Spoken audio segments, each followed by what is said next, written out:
What's up everyone, Shujin here, and as I've promised on breaking down the trade that I took recently that gives me 100 RRR on my crypto exchange account and at least 30 RRR on my prop firm account, which results on passing the phase 1 of the evaluation.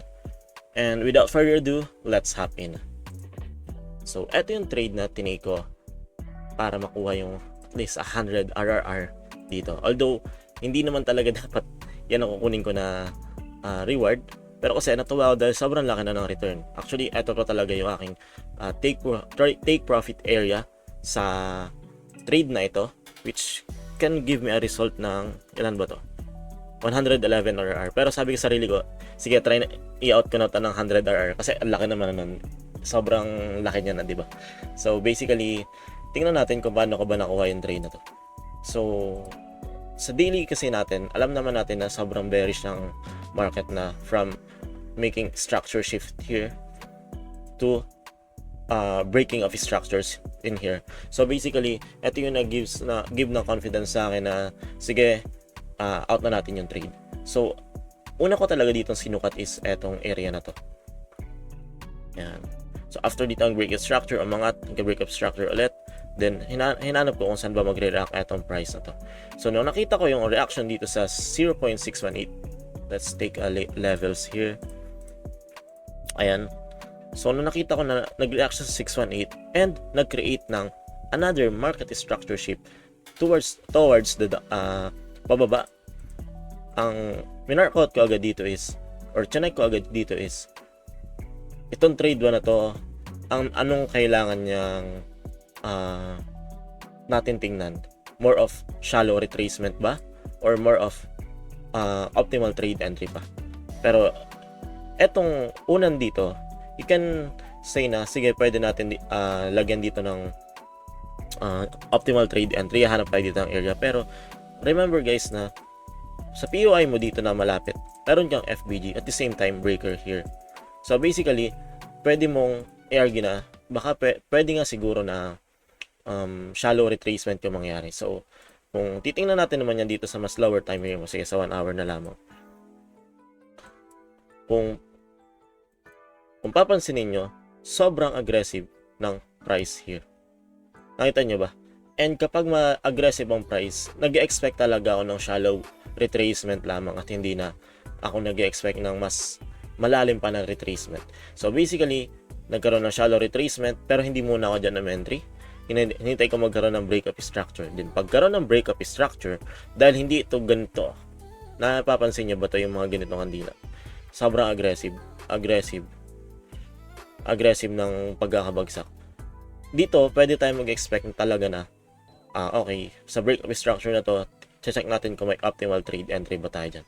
And at the same time, kung POI base ang hinahanap natin, which is yun palagi yung aking ginagawa, kapag ito kasi yung order block, if you're familiar with order blocks na ginagamit niyo, kung papansin niyo, ang dami pang liquidities na pwede i-take dito sa taas na to. At ito yung isa sa major na pwede nating sabihin na point of interest ng traders, which is the FBG or CB, sell side imbalance, buy side inefficiency, and at the same time, meron tayo ditong isang malaking order block. So basically, ito talaga yung kinuha ko na POI. Then after that, chinek ko rin kung nasa ang level siya. Siyempre, obvious naman as a trader na makita nating nasa optimal trade entry na yung part na yan. And ayun nga, nilampasan niya pa yung 786. Sobrang lalim talaga ng retracement na yun. So, pagkalampas siya ng 786, eto na yung trade na chinek ko kung ano ba dito yung gagawin ng market. So, pagka-sweep na ito, bumaba. Pagkababa niyan, tinignan ko na agad sa 1 minute. Or inanalyze ko na agad sa 1 minute. Ano ba yung pwede natin dito mapansin sa trade na to? Ayun, buti kita pa. So, kung papansinin nyo, ang laki ng pag-sweep dito ng market. Kita nyo ba? Ayan. And at the same time, sabi ko sa sarili ko, okay, I can argue na pwede ko sanang kuhanan after pa dito magkaroon ng MSS. Kasi dito pa talaga yung MSS niyan eh. Yung area na yan eh, di ba? Or maghanap na ng trades. Pero ako, dahil mas gusto ko na meron mo ng structure shift sa pinaka lower time frame natin is ganun nga yung ginawa ko. Winait ko tong MSS na to. Then pagka-wait ng MSS, so basically flat na ulit tayo dito ng OTE or shallow retracement. Kasi bakit shallow retracement? Dahil ito naman, napapansin niyo ba yung mga aggressive na to? Pero kasi madalas chinecheck ko na lang kung nasan ba level talaga to eh. Ang most nilang ginagawa ko talaga more of nasan ba yung mga liquidities na pwedeng i-take. What I mean by liquidities is nasan yung mga swing points na nangyari sa market. Nasan dyan yung relative highs, nasan dyan yung relative lows. Ganun talaga palagi yung tinitake ko sa market, which is yun din sa mga nanonood sa akin na under sa ating community. Yan din yung tinuturo sa atin ni Ketsu na ano ba yung mga liquidities na pwede i-take at nasan doon yung order block na pwede mag-hold dun sa area na yun, or breaker block or FVG na pwede mag-hold sa liquidity na yun. So ganun din yung pagkakatiko sa trade na to. So basically nung pagka market structure shift dito, then umangat yung price, bakit hindi ko to pinasukan pa muna? So tingin nyo kaya bakit to? So basically hindi ko pa kasi nakita. Okay, nakita ko na yung market nandito na sa area na to. So ayun, hindi ko na to in-overcomplicate pa kasi nagkaroon ka na ng break of structure again dito sa 1 minute.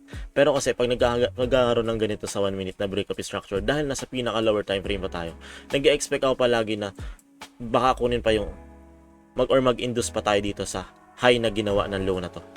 Ito yung low natin, nagawa ng high, baka i-induce niya pa.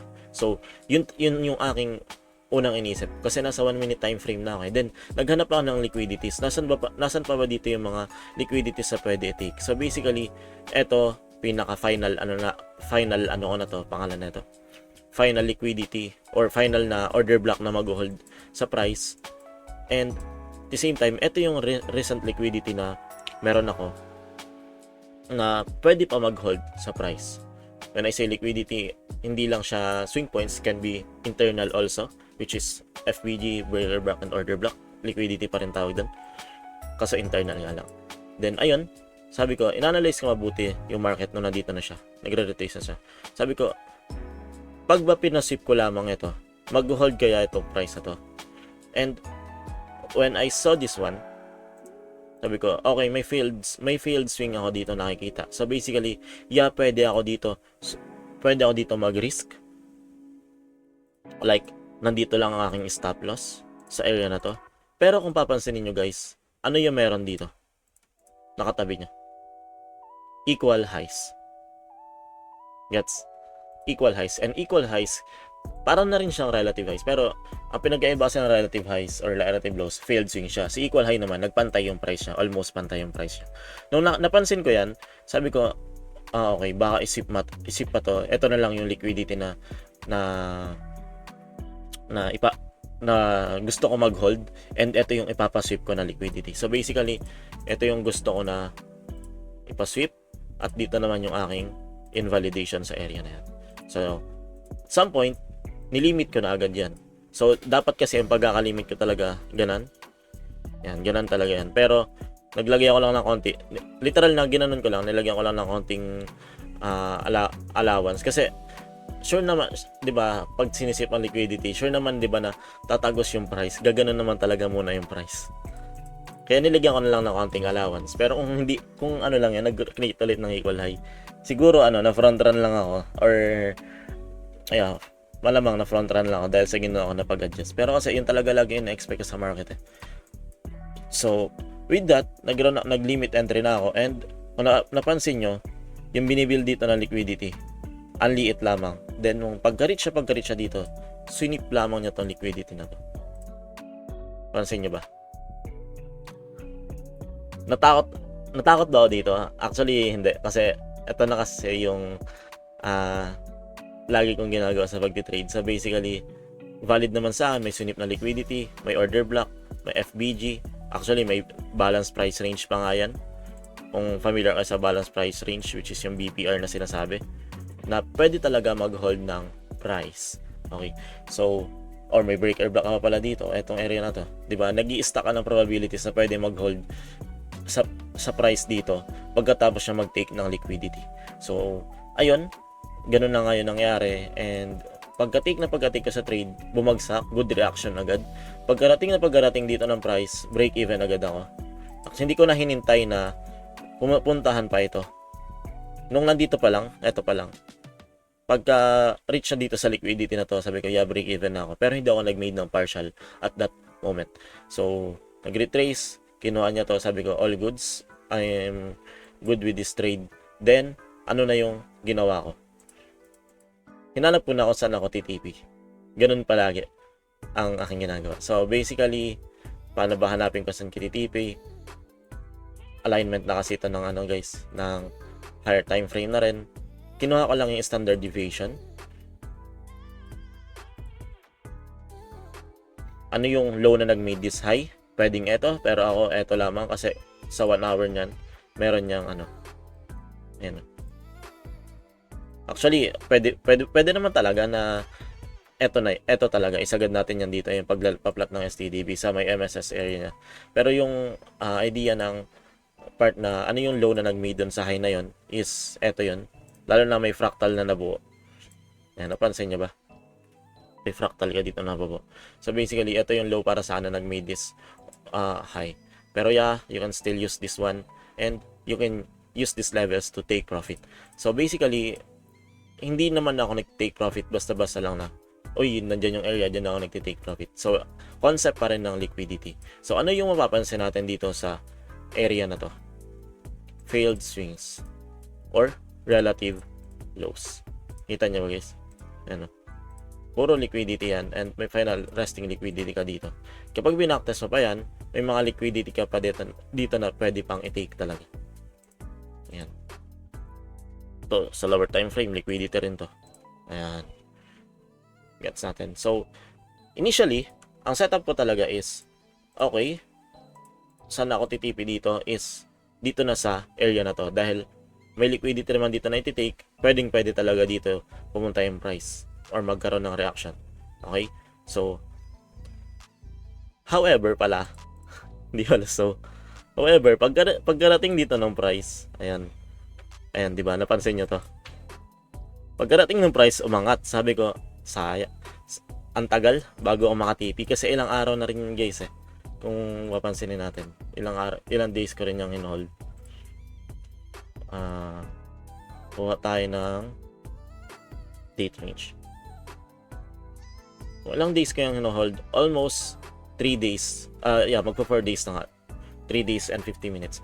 So 3 days na siyang running yung position ko na yan. Then sabi ko, check ko yung risk to reward ratio ko. Okay, malapit na pala mag 100 RRR to. And sabi ko, sige na nga, tipid na lang sa 100 RRR, i-fix ko na lang na 100 RR. So ayun, na-fix nga siya na 100 RR na lamang yung TP niya. Which results dito sa trade na to. So, sa mga bago makakapanood pa lamang ng video na to, yes guys, hindi kami basta-basta paano ko ba explain yan? Kasi ang unusual ng napakalaking RR sa isang trade. Totoo yan. Sobrang unusual yan. Sobrang, sabihin na natin unrealistic, di ba? Pero para sa amin kasi, nasanay kami dun sa strategy na yun. Siguro minimum palagi na 1:10. Parang ganun, 1:20. Maabot talaga palagi ng napakalaki na RR. Sa strategy na natutunan ko na may nagturo din sa akin. Then, eventually yan, nagpasa rin sa akin ng phase 1. And ito yung trade na yan.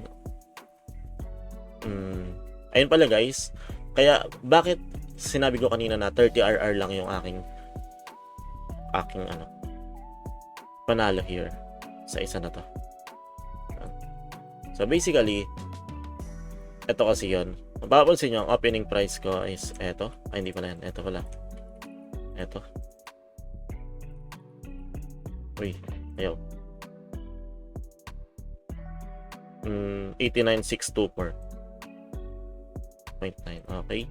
Tapos ang naging out ko ay 77,877 profit level. Yan.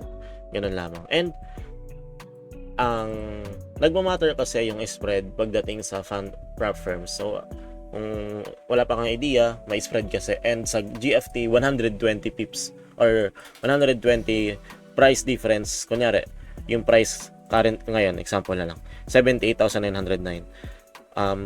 Ang spread niyan sa GFT is plus 120 pa. So basically nasa 80,100, 80,020 if I'm not mistaken, or 80,026. Ganun ang spread sa prop firm ng GFT. So nung naka-entry ako dito, ang ginagawa ko lang naman is, wait lang, alisin ko muna to. Etong SL na to na 89,910, a-addan mo lang yan ng 120. So 90,000, 90,030 dapat.